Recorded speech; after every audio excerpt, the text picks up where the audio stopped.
So what I have here, 3 boneless, skinless chicken breasts that I've cut in half to make life a little bit easier.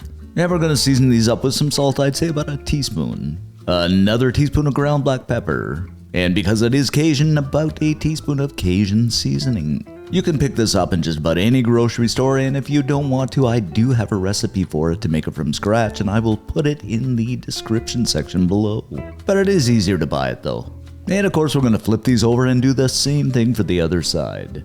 Okay, next up we're going to add a bit of oil to a pan over medium-high heat. Go ahead and place that chicken in. Now we're going to fry this up until it's cooked through and no longer pink, and you got a bit of a nice sear on the bottom. And even right now, with just 3 seasonings, guys, it's beginning to smell so good.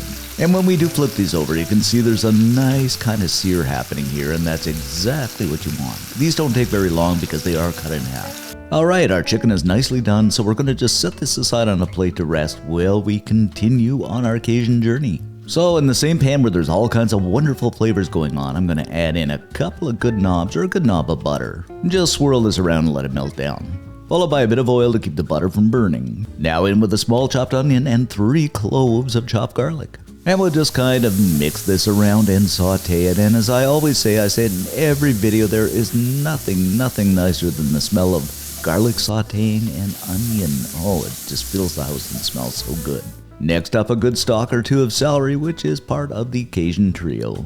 And half a chopped green bell pepper, which is the 3rd part of the Cajun trio, the bell pepper, the celery, and the onion. Of course, we are going to throw in about a 1/4 cup of chopped sun-dried tomatoes. They are so good. Then just kind of swirl and twirl and mix everything together and saute it, and it smells and looks ever so good. And you want to cook this up until that celery and bell pepper, they're a little bit on the soft side. Just a little bit. I like a bit of a crunch to mine.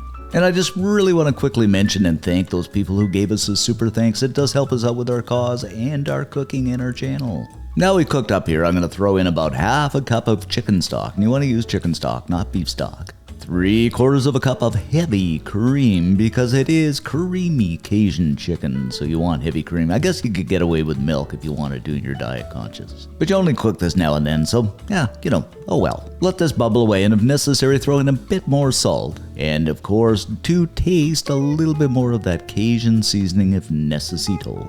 Grab up the old handy dandy wooden spoon and give everything a swirl and twirling until it comes together so nicely.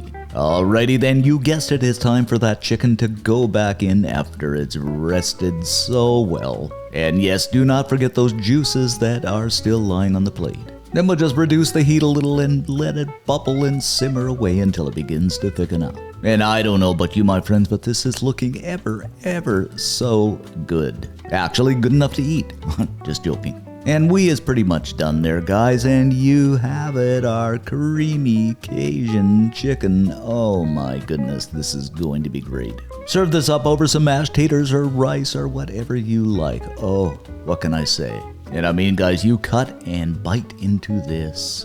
It is so good. That chicken is tender, that Cajun trio, and that sauce and those other goodies, absolutely spectacular. You are just going to love this, guys. As I always say, definitely a must make. So if you like what you saw, give us a like if you're so inclined, subscribe, and thanks for watching, guys, and see you next time.